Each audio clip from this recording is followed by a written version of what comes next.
Macam mana nak elakkan hati ni sentiasa berfikir benda negatif, benda buruk. Dalam Sahih Muslim, Nabi ada ajak satu doa berkaitan dengan cuci hati. Hadis sahih. Tuan-tuan pegang tangan di sini kan, yang ni daripada saya lah. Lepas tu tuan-tuan sebut doa Nabi tersebut untuk jaga hati, cuci hati, pelihara hati, serah hati kepada Allah. Iaitu doa dia, Allahumma ati nafsi taqwaha.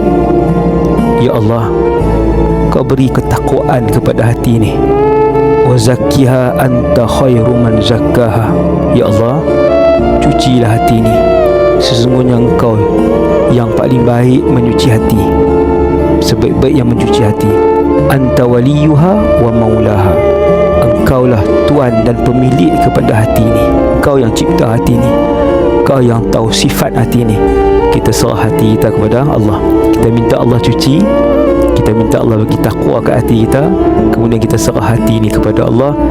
InsyaAllah hati yang penuh dengan ketakwaan dicuci oleh Allah itu akan sentiasa memikirkan perkara yang baik, positif untuk dunia dan akhirat kita.